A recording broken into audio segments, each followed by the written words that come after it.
इतना बल इसके पास प्राप्त कैसे हो रहा? 2 महीना फिर निकले तो फिर बल बहुत बढ़ गया।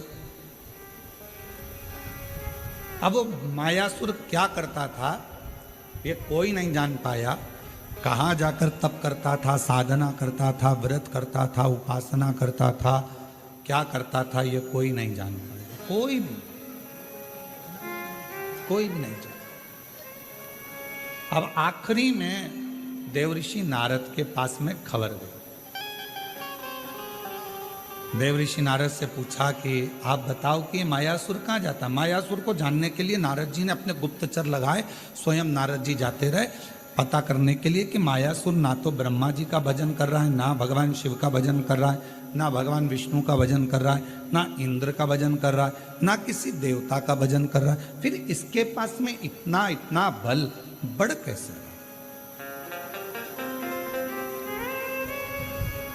प्राप्त कैसे? नारद जी भी थक गए। एक दिन नारद जी अपने भांजे के पास पहुंचे, पर्वत मुनि के पास, और नारद जी अपने भांजे के पास बैठकर बात कर रहे थे कि मायासुर के पास ना जाने कहां से बल आ रहा है, और वो बल के ऊपर इतना उसको कि जो चाहे वो काम कर लेता। कोई देवता से बल नहीं मांगा उसने, किसी देवता से वर नहीं मांगा, ना बल मांगा, ना देवता से वो वर मांग रहा है, ना बल मांग रहा है, पर उसके पास इतना बल कहां से आ रहा है ये समझ में। किसी ना किसी का तो सपोर्ट है। आप में से कोई व्यक्ति बहुत अकड़ कर बोले, बहुत चिल्ला कर बोले, बहुत अकड़ कर बोले, तो किसी ना किसी का तो सपोर्ट है। तो वो बल कहां से आ? पर्वत मुनि ने कहा कि मैं पता करता। और पर्वत मुनि उस बल का मालूम करने के लिए, मायासुर के पास बल कहां से आ रहा है उसको ढूंढने के लिए पर्वत मुनि भी निकला। देवता नहीं जान पाए, देवऋषि नारद नहीं जान पाए, पर्वत मुनि नहीं जान पाए।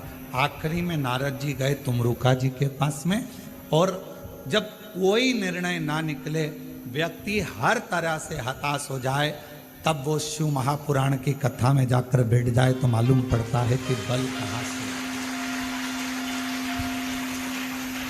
शिव महापुराण की कथा आपको मार्ग भी बता देती है, शिव महापुराण की कथा ये भी बता देती है कि बल कहाँ से आ रहा है, और शिव महापुराण की कथा ये भी बता देती है कि बल कहाँ से प्राप्त करना। आज शिवरात्रि है, पूरा विश्व तैयारी में लगा है।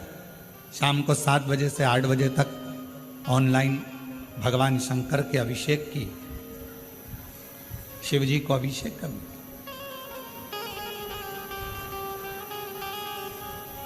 और अगर मौका लगे तो शिव महापुराण की शिवरात्रि की आराधना को एक बार पढ़ना, उसमें वर्णन मिलता है कि शिवरात्रि के दिन भगवान शंकर पर धान्य चढ़ाने का क्या फल है, काली मिर्च चढ़ाने का क्या फल है, काली तिल चढ़ाने का क्या फल है, फूल चढ़ाने का क्या फल है, धतूरा चढ़ाने का क्या फल है, बेलपत्र चढ़ाने का क्या फल है। और जब वो 12 महीने की शिवरात्रि नहीं कर पाता और 12 महीने शंकर जी का पार्थिव लिंग का पूजन नहीं कर पाता, मात्र एक शिवरात्रि के दिन भी अगर वो पार्थिव लिंग का पूजन कर लेता है तो पूरे वर्ष की शिवरात्रि का फल उसको एक बार में ही प्राप्त। और ये हमारी बात पर भरोसा मत करो, आप तो शिव महापुराण की कथा पढ़ो, उसका अध्ययन करो, गीता प्रेस गोरखपुर के शिव पुराण लेकर आओ, उसको पढ़ो, उसमें आपको मिलेगा, अध्ययन करो।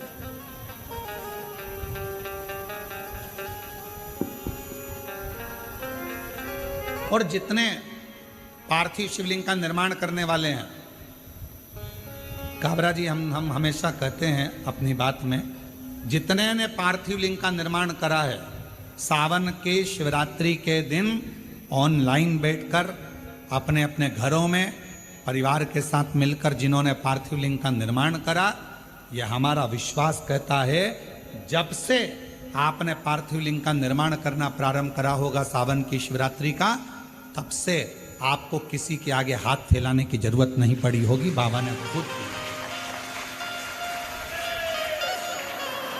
आप जितने साल से कर रहे हो, आप अगर 2 साल से कर रहे हो तो 2 साल से अंदाजा लगा कर देखो, आपको किसी के आगे हाथ नहीं फैलाना पड़ा होगा। पहले का समय निकाल कर देखना, थोड़ा सा तकलीफ आई, पैसा नहीं है, धन नहीं है। आज का समय कहीं से भी भगवान तुम्हारी व्यवस्था करेगा, पर तुम्हारे घर में धन की कमी कहीं से नहीं आने देगा, अगर आपने सावन की शिवरात्रि का पार्थिव लिंग पूजन करा है तो। पार्थिव लिंग पूजन अगर सावन की शिवरात्रि का कर लिया तो तुम्हारा घर तुम्हारा नहीं रहता, शंकर भगवान का निजी घर बन जाता है और शिव जी उस घर को संभाल लेते। अपने अपने घर में शाम को 7 बजे से 8 बजे तक आज आप और हम इसी कुबरेश्वर बाबा की भूमि से ऑनलाइन पूरा विश्व पूजन करें, पूरा विश्व। और अपने अपने घर के लोगों को कहो, पतियों से, परिवार से, एक दिन दुकान भी थोड़ा जल्दी से मंगल कर दो, थोड़ा दुकान 6:30 पे बंद कर कर मंगल कर कर आओ। आज दोनों बैठकर, तुम साल भर भले दुकान 10 बजे रात्रि तक खोलो, पर एक दिन सावन की शिवरात्रि के दिन दोनों जोड़े से बैठेंगे, परिवार के साथ बैठेंगे, शिव जी को निमंत्रण देंगे अपने घर में। बाबा 365 दिन में से केवल एक दिन आप सावन की शिवरात्रि का मेरे साथ बैठकर शंकर जी का पूजन करो।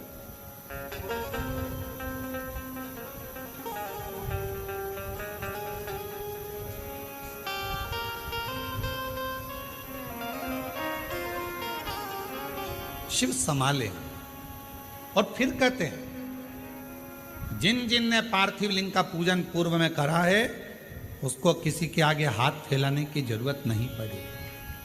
और आज फिर पूरी दुनिया, पूरा विश्व पार्थिव लिंग का पूजन करेगा।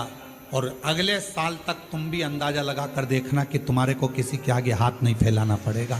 शिव देव, शंकर देव,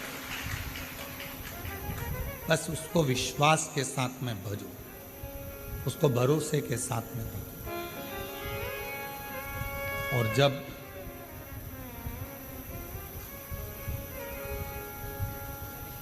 हम भरोसे के साथ शिव जी को भजते हैं तो हमारा बाबा भोलेनाथ हमारी झोली खुशियों से जरूर भरता।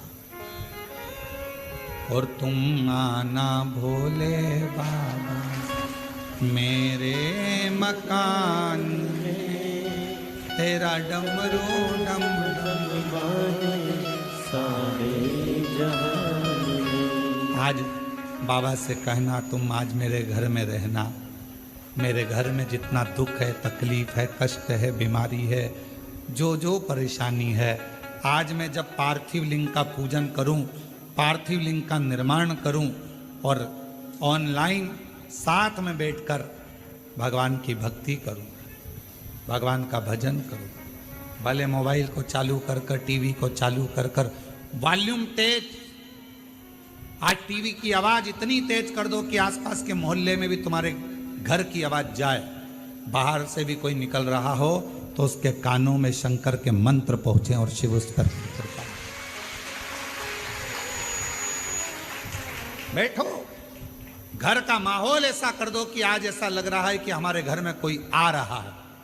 इतनी प्रसन्नता, इतनी खुशी, इतना आनंद कि आज मेरा भोले बाबा सावन के महीने में हर रोज शिवजी नंदी पर बैठकर प्रदोष काल में शाम के समय भ्रमण पर निकलते हैं। केवल शिवरात्रि का दिन, सावन की शिवरात्रि का दिन एक ऐसा होता है जिस दिन मेरे भोले बाबा के साथ श्री गणेश जी रिद्धि सिद्धि अमोद प्रमोद शुभ लाभ कार्तिकेय स्वयं जया विषहरा शामली बारी दौतली देव अशोक सुंदरी 33 कोटि देवता आज सावन की शिवरात्रि के दिन भगवान शंकर अकेले नहीं 33 कोटि देवता के साथ जिसके घर में पार्थिव पूजन होती है उसके घर में प्रवेश करते हैं। आज वो दिन है, आज वो दिन है और उस दिन का दुनिया इंतजार करती है। कोई ये ना सोचे कि हम भगवान शंकर को नहीं मानते। आज मानो, कभी कभी ये रोग अगर बेकार हो जाता है तो अपना डॉक्टर छोड़कर दूसरे डॉक्टर के पास भी जाना पड़ जाता है। कोई जरूरी नहीं है कि फैमिली डॉक्टर से ही इलाज होगा, कभी कभी दूसरे डॉक्टर के पास भी जाना पड़ता है। कोई कहते हैं हाँ हम हमारे यहाँ करेंगे पूजन, लोग हंसेंगे, क्या कहेंगे, आग लगे बस्ती में ठंडो मस्ती। तो कोई कुछ भी बोले, घर अपना, परिवार अपना, पूजन अपन कर रहे हैं, कष्ट अपना है। अगर आपका दुख आपका है तो क्या पड़ोसी दुख हरने के लिए आ रहा है क्या? पड़ोसी तकलीफ हरने के लिए आ रहा है क्या? पड़ोसी 5-10 लाख रुपए देने के लिए आ रहा है क्या? नहीं। जब पड़ोसी दुख हरने नहीं आ रहा, पैसे देने नहीं आ रहा, तो पड़ोसी से क्या डरना? अपना दुख अपना बाबा काटेगा। आज शिव जी को मेरे घर आना ही पड़ेगा। शंकर, ये बल कहां से मिल रहा है? ये बहुत बड़ा प्रश्न पूरे देवताओं में छाया हुआ था कि मायासुर के पास इतना बल कहां से आ रहा।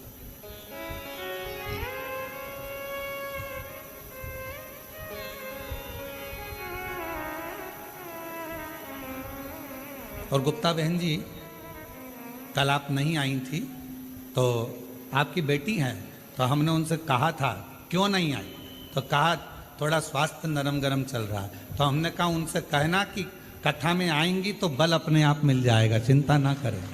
ये शिव की उदारता है जो भगवान शंकर आपको बुला लेता है। तो हम कहें ये बल अंदर से प्राप्त शिव देता है। और आपकी बेटी को भी धन्यवाद है जो पूर्ण तरह से आपको हाथ पकड़ कर लेकर आ जाती है। साधु का ये बल है हमारे भीतर।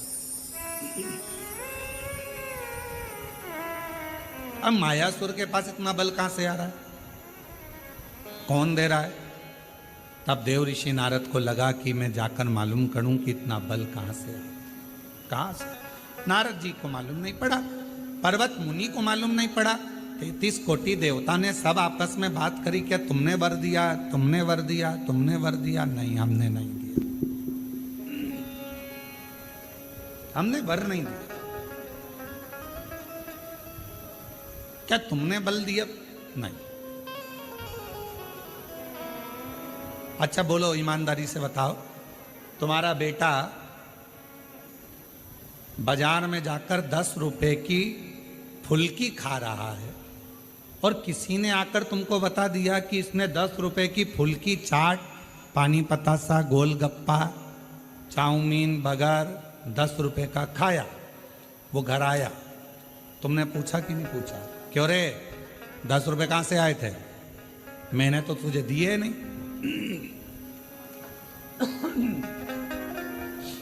मैंने तो तुझे पैसे दिए नहीं। पत्नी ने पति से पूछा, क्यों, क्या तुमने दिए? नहीं।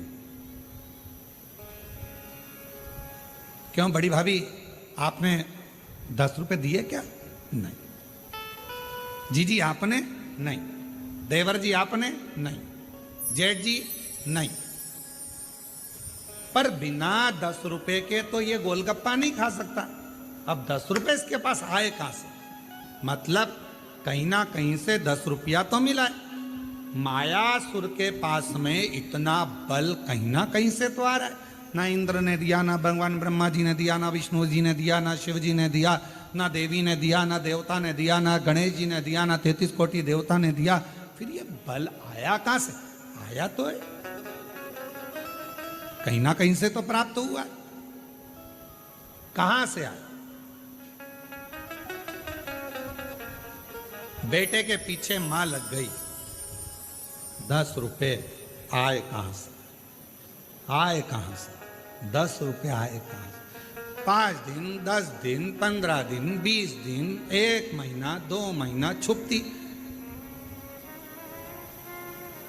अब 20 दिन के बाद, 25 दिन के बाद जो मां थी उसकी बहन आई और आकर बैठी और बैठते बैठते बात निकली कि कमलेश तो अपने दोस्तों के साथ मेरे यहाँ आया था और इतना प्यार करा ना, मैंने उसको मासी मासी कह रहा था और फिर जाने लगा तो मैंने उसको 10 रुपए दिए थे कि ये 10 रुपए तू रख ले, ये 10 रुपए दे उसको। माँ को मालूम पड़ गया, अब बुद्धि में आया 10 रुपए तूने दिए थे। हम पूरे घर से पूछ लिए कहां से आए, मायासुर के पास इतना बल कहां से आया, सबसे पूछ लिया। आखिरी में तुमरुका जी के पास जाकर पूछा कि ये मायासुर के पास इतना बल आ कहां से रहा।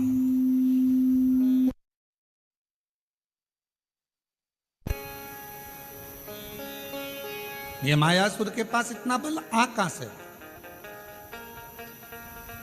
तब तुमरुका जी ने कहा, अगर कोई देवता बल नहीं दे रहा, कोई देवता कुछ प्रदान नहीं कर रहा, कोई देवता बल नहीं दे रहा, कोई देवता कुछ प्रदान नहीं कर रहा, कोई देवता यदि कुछ दे नहीं रहा, तो इतना बल कहां से आ रहा है। तुमरुका जी ने कहा, जरूर या तो ये मायासुर असुर है, राक्षस है, ये फूल वाले पेड़ के पास तो जाएगा नहीं, ये जाएगा कांटे वाले पेड़ के पास। तो या तो ये शमी के वृक्ष के नीचे बैठ गया, या फिर ये बेलपत्र के वृक्ष के नीचे बैठ गया। पीपल के वृक्ष के नीचे बैठेगा नहीं, क्योंकि इसको मालूम है कि देवताओं का वृक्ष है, बट वृक्ष देवताओं का, ये तो कांटों के पास रहता। असुर प्रवृत्ति का है ना, राक्षस प्रवृत्ति का है, तो ये कांटों के करीब में रहे। पता करो, जरूर या तो बेलपत्र के वृक्ष के नीचे बैठता होगा या शमी के वृक्ष के नीचे बैठता होगा। अब देव ऋषि नारद ने मालूम करना प्रारंभ करा, और मालूम करते करते आखिरी में यह देखा गया कि शमी के वृक्ष का एक वन था, उस वन के नीचे मायासुर अपना एक सिंहासन लगाकर बैठता था, और उस वृक्ष के नीचे बैठा अलमस्ती में, आनंद में अपने जीवन को जी रहा था। कुछ नहीं करता, ना तप, ना साधना, ना व्रत, ना उपास, तो भी उसके पास बल आ रहा था। तुमरुका जी ने कहा, बस यही शमी वृक्ष की छांव इसको इतना बल दे रही है कि ये देवताओं से भी भिड़ने को तैयार हो जाता है। ये शमी वृक्ष की छांव, शमी वृक्ष की छांव इसको बल दे रही है, जो ये देवताओं से भी भिड़ने को तैयार हो जाए।